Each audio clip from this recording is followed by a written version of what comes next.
કાશીનું જે પાત્ર છે એ મા પણ છે અને એનું પ્રોફેશન સેક્સ વર્કર છે. ટ્રક ડ્રાઈવર્સ અને સેક્સ વર્કર્સ ક્યાંક ને ક્યાંક એવું લાગે કે સમાજથી કંઈક અલગ જ આ લોકો, કે તમે બીજા બધાના રૂટીન કરતા એ લોકો રૂટીન સાવ અલગ છે. નમસ્કાર દર્શક મિત્રો, આપની સાથે હું આકાંક્ષા મંડલિયા. હવે આજનો પોડકાસ્ટ બહુ જ સ્પેશિયલ થવાનો છે, કારણ કે આપણી સાથે વોઇસ ઓફ ડેના સ્ટુડિયોમાં કાશી રાઘવ મૂવી જે છે તેમની ટીમ આપણી સાથે જોડાઈ છે. તો પહેલા તો સર મેમ આપનું ખૂબ ખૂબ સ્વાગત છે વોઇસ ઓફ ડેના પ્લેટફોર્મ પર. આમ તો મારે કોઈ એક્સપ્લેનેશન નથી આપવું, કારણ કે તમારા લોકોના મુખે જ સાંભળવું છે, કારણ કે એટલું એક્સાઇટિંગ મૂવી છે, એની સ્ટોરી કંઈક અલગ છે, અંદર કંઈક મેસેજ આપવામાં આવ્યો છે એકદમ ડિફરન્ટ છે. તો પહેલાં તો મેમ આપનાથી શરૂઆત કરીએ કે મૂવીને લઈને તમે શું કહેશો?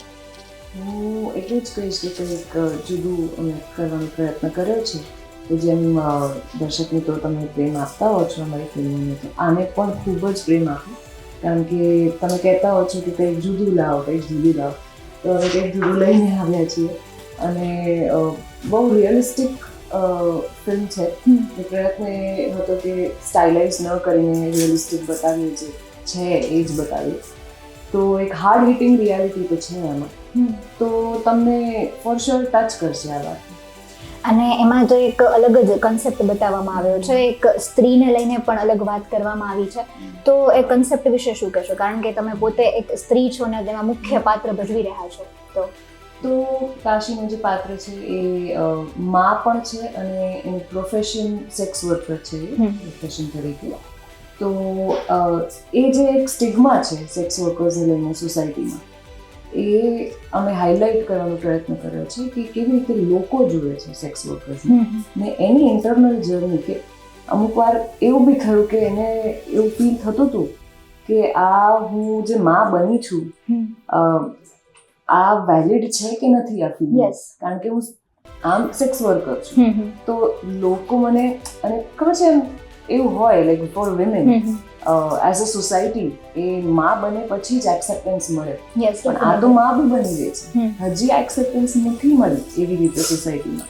તો એક ઇન્ટરનલ કાશીની જે જર્ની છે એ મને લાગે છે કે આ ફિલ્મમાં અમે જેવી રીતે ટ્રાય કરી રહ્યા છે હજી એ પહોંચે તો સારું, કારણ કે અમારો એ જ પ્રયત્ન છે કે આ ફિલ્મથી લોકો કનેક્ટ થાય, લોકોની અંદર સેન્સિટિવિટી આવે. આવા કોઈ માર્જિનલાઇઝ સેક્ટર તમે લઈ લો કે જે પણ different sections of the society છે જેમને ઇગ્નોર કરવામાં આવે છે, કે જેમને એ રાઇટ્સ નથી મળ્યા કે વોટ એવર, એમની તરફ એક સેન્સિટિવિટી પેદા થાય. અને ઘણી વાર એવું થતું હોય છે કે આ રીતે આ પ્રોફેશનની જે સ્ત્રી હોય છે એના બાળકને પણ એક જે એક્સેપ્ટન્સ મળવું જોઈએ એ નથી મળતું, એક જે રિસ્પેક્ટ મળવી જોઈએ એ નથી મળતું, ને એ વસ્તુ આમાં પ્રદર્શિત કરવામાં આવી. બિલકુલ, કારણ કે બાળકમાં પણ એ સર્વાઇવલ ઇન્સ્ટિંક્ટ્સ આવે, કારણ કે આ એવા એટમોસ્ફિયરમાં, એવા એન્વાયરમેન્ટમાં પડ્યું હોય તો એને પણ એવું થાય કોન્સ્ટન્ટલી કે મને કોઈ કંઈ બી કરી શકશે. બાળકમાં પણ ઇનસિક્યોરિટી થઈ જાય છે. ઇનસિક્યોરિટી છે જ, બાળકમાં બી છે અને ત્યાંની વિમેનમાં પણ એ છે જ. એ એકચ્યુઅલી અમે જ્યારે ગયા હતા કમાટી અને ત્યાં અમે ઇન્ટરેક્ટ પણ કર્યું હતું, ત્યારે એ ફીલ થયું કે એ લોકો બહુ જ ડરેલા છે, આપણાથી બહુ જ ડરેલા છે, કારણ કે એમને એવું લાગે છે કે આપણે એમને કોન્સ્ટન્ટલી જજ કરીએ છીએ, તો અને બીજું કે યુઝ કરશું એમને. યસ, ડેફિનેટલી આપણો જે દ્રષ્ટિકોણ છે એ ક્યારેય પોઝિટિવ રહેવાનો જ નથી એમના તરફ. હું even if I go as a journalist કે if I go as a researcher for a film, એમને તો એવું જ લાગે છે કે આ મારી વાર્તાને યુઝ કરશે.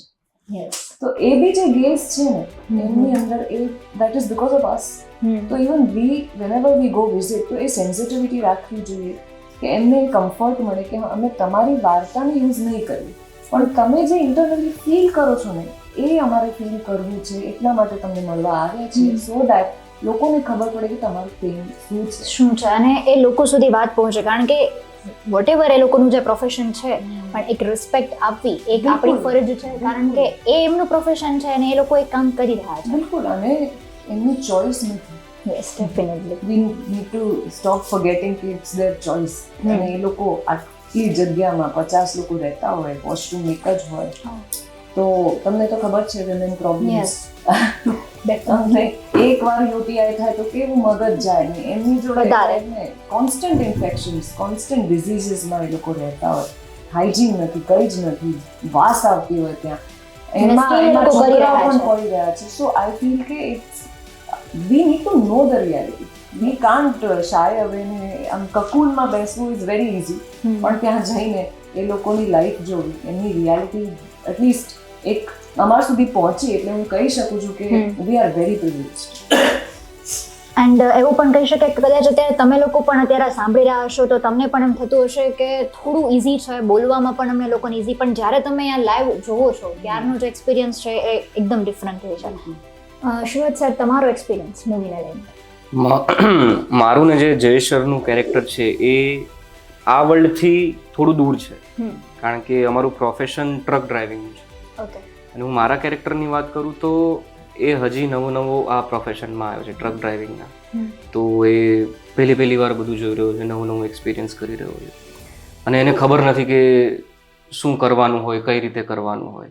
તો એ બી બધું અનુભવી રહ્યો છે અત્યારે, કારણ કે યંગ છે, 21-22 વર્ષનો છોકરો છે, એને પૈસાની જરૂર છે, એની એક વાઈફ છે જે પૈસાની રાહ જુએ છે. એ ઘણી બધી સ્ટ્રગલ ને ઘણી બધી નીડી કેરેક્ટર છે જે આખું થ્રુઆઉટ ફિલ્મમાં એની જર્ની છે એ રીતે. ઓકે. અને ખાસ કરીને આપણે જે આ સ્ટોરીને જે કન્સેપ્ટ આપણે જે મૂવીનો રાખેલો છે એ વિશેનું તમારું શું દૃષ્ટિકોણ છે? મને તો એવું લાગે છે કે આ પ્રકારની ફિલ્મો અને આ પ્રકારનું સ્ટોરી ટેલિંગ થતું રહેવું જોઈએ એમ. કારણ કે આપણે ઇન્ડસ્ટ્રી આ પ્રકારની ફિલ્મો બનવાનું સ્ટાર્ટ થયું છે અને 10-12 વર્ષ જેવું થયું છે, અને ઘણા વર્ષોથી ટ્રાય આપણે કરી જ રહ્યા છીએ કે કંઈક નવી પ્રકારની ફિલ્મ કાં તો અલગ સ્ટોરી ટેલિંગ થાય. બધા લોકો પોતપોતાની રીતે પ્રયત્ન કરી રહ્યા છે, તો અમે પણ એક અલગ પ્રયત્ન કર્યો છે કે અમારા તરફથી કંઈક અમે કન્ટ્રીબ્યુટ કરીએ ગુજરાતી ઇન્ડસ્ટ્રીને. તો એ રીતે તો આ ફિલ્મ બહુ જ અલગ છે, કારણ કે બહુ બધી લોકેશન પર શૂટ થયું છે, રિયલ લોકેશન્સ પર જઈને શૂટ કર્યું છે. આ પ્રકારના કેરેક્ટર્સ છે, સેક્સ વર્કર્સ, તો એ બહુ જ નવું છે. અને કોઈ જ પ્રકારનું ઓવર ધ ટોપ પરફોર્મન્સ કાં તો સ્ટાઇલાઇઝ નથી, જેવું હોય એવું જ છે. અને અમે એ જ પ્રયત્ન કર્યો છે બધા લોકોએ કે એકચ્યુઅલમાં જે લોકો જેવા છે એવા જ આપણે દર્શાવીએ. એ તો એકદમ સાચી વાત છે, કારણ કે જ્યારે પણ આ જે આપણે એમનું જે ટીઝર રિલીઝ થયું છે ને એ જોઈએ ત્યારે અમે લોકો પણ ફીલ કરી શકીએ એક કેરેક્ટર. ઘણીવાર શું થાય છે કે એટલું બધું સ્ટાઇલિશ બધી વસ્તુ પ્રેઝન્ટ કરી દીધી હોય છે કે વાસ્તવમાં મેસેજ બહુ સારો હોય છે પણ આપણે ફીલ નથી કરી શકતા. બહુ સુંદર લાગે બધું. હા, એટલે આપણને પોઝિટિવ સાઈડ દેખાય છે કે ઠીક છે આ એકદમ પરફેક્ટ છે, પણ એ જે હાર્ટ ટચિંગ થવું જોઈએ એ નથી થઈ શકતું. સર, આપને તો સ્પેશિયલી ક્વેશ્ચન પૂછવાનો છે કારણ કે ડિરેક્ટર છે ધ્રુવ સર આ મૂવીના, તો આ વિચાર ક્યાંથી આવેલો કે મને કંઈક આ રીતનું મૂવી બનાવવું છે? કાશી રાઘવની જે વાત છે, બંને કેરેક્ટર્સની બંનેની જર્ની અલગ અલગ છે, અને ઘણા વર્ષોથી, એટલે આ વાત લખતા મારા માટે ઓલમોસ્ટ 8 વર્ષ જેવું ગયું છે. બરાબર, એટલે ઓલમોસ્ટ 2015ની આસપાસથી હું આનું સ્ટાર્ટ કર્યું હતું. અને 2014ના સમયગાળામાં હું જ્યારે નાટકના બેક સ્ટેજ બધું કરતો હતો, સુરતથી અમે લોકો આવતા અને રસ્તામાં પેલા હાઈવે હોટલ છે ત્યાં આગળ એક કેરેક્ટર્સ જોઈએ ટ્રક ડ્રાઈવર્સ લોકો એમની રીતે બધું કામ કરતા હોય, ખાટલા પછી સૂતા હોય, તો એ લોકોને જોવું, એ લોકોના કેરેક્ટરથી મને જમીન કંઈક નવું કંઈક જોવા મળતું. અને આ બે કેરેક્ટર જે છે ને, ટ્રક ડ્રાઈવર્સ અને સેક્સ વર્કર્સ, ક્યાંક કંઈક એવું લાગે કે સમાજથી કંઈક અલગ છે આ લોકો, કે તમે બીજા બધાના રૂટીન કરતા એ લોકો રૂટીન સાવ અલગ છે. ટ્રક ડ્રાઈવર્સનું બહુ જ ઇમ્પોર્ટન્સ ઘટના હતું. જે રીતે હું આ ફિલ્મ કરતા પહેલા અમદાવાદથી વેરાવળ બાય ટ્રક ગયો હતો, પછી અમદાવાદથી દિલ્હી બાય ટ્રક ગયો હતો, તો એ લોકો સાથે એટલા દિવસ રહ્યો, એટલા દિવસ એ લોકો સાથે ટ્રાવેલ કર્યું, એ લોકો સાથે જમ્યો ઇવન કે લોકો કેવી રીતે ટ્રકમાં બધું જમવાનું બનાવતા. ઓકે. અને ગુજરાતના ટ્રક ડ્રાઈવર્સને સ્પેસિફિક કોઈને ખ્યાલ ના હતો કે એ લોકોને ગુજરાતના બહારનું જમવાનું નથી આવતું.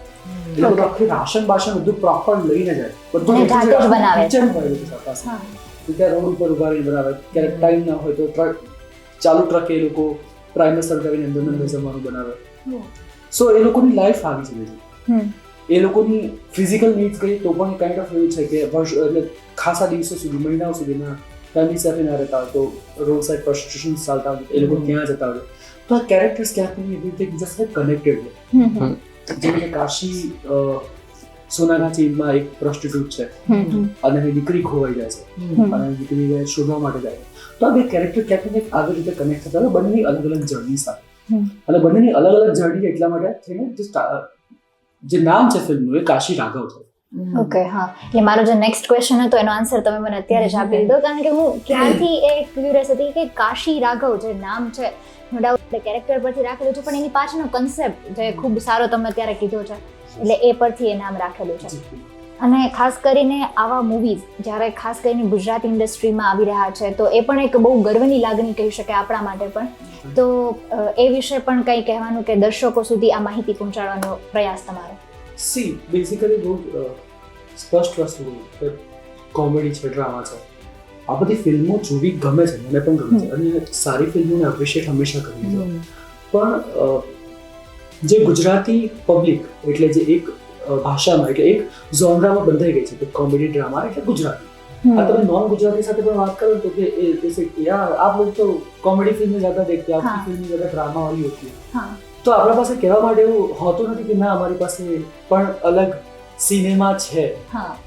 એમાં ઘણી બધી એક બે ફિલ્મો કહી શકીએ આપણે. તો એ ખાસ એ જે રીઝન હતું, કારણ એ જ હતું કે ના એ ફિલ્મ સારી હોય છે પણ એ ફિલ્મ નથી બનાવી, મારે કંઈક અલગ કરવું. સો દેટ્સ ધ રીઝન કે આ ફિલ્મ પહેલી વખત આ ચૂઝ કરી કે ભલે ફર્સ્ટ ફિલ્મ છે આવી કંઈક બનાવી. અને એવું કહી શકીએ કારણ કે આ બધા માધ્યમ આપણી પાસે એવા સારા છે કે માધ્યમ થ્રુ આપણે સારા સારા મેસેજીસ લોકો સુધી પહોંચાડી શકીએ. એક્ઝેક્ટલી. અને સિનેમા જ એક સોસાયટી માટે એક મિરર છે. ડેફિનેટલી. સો આ જ જગ્યા છે જેનાથી આપણે રિયાલિટી ચેક કરાવી શકીએ છીએ પબ્લિક. તો એકદમથી તમે લોકોએ મૂવીની બહુ સારી વાત કરી છે અને દર્શકો પણ હવે એકદમ રેડી થઈ ગયા છે કે બસ હવે આ મૂવી રિલીઝ થાય એટલે અમારે લોકોને જલ્દીથી પહોંચી જવાનું છે. તો તમે લોકો ત્રણે સાથે એકવાર દર્શકોને વેલકમ કરી દો મૂવી જોવા માટે. ઓકે, હેલો એવરીવન, અમારી ફિલ્મ કાશી રાઘવ 3 જાન્યુઆરીએ આવે છે. યસ, તો પ્લીઝ જોવા જજો. બહુ જ દિલથી બનાવી છે અને ગુજરાતીને ખરેખર ગર્વ અનુભવે એવી ફિલ્મ છે. એ અત્યારે અમે લોકો ખાલી કહી રહ્યા છે એવું લાગતું હશે પણ જોયા પછી તમે ડેફિનેટલી તમે પણ આવશે થશો. પ્લીઝ ગુજરાતી ફિલ્મ છે, જોવા જોઈએ. બસ, અને આવો નવો પ્રેમ જે મૂવી પર તમારે લોકોને વરસાવવાનો છે એના માટે પણ રેડી થઈ જજો. આ સાથે જ આજનો વિડીયોનો આપણે અહીં અંત કરીએ. ફરી મળીશું આવા નવા વિષયો સાથે. હવે મને રજા આપશો. નમસ્કાર. Thank you.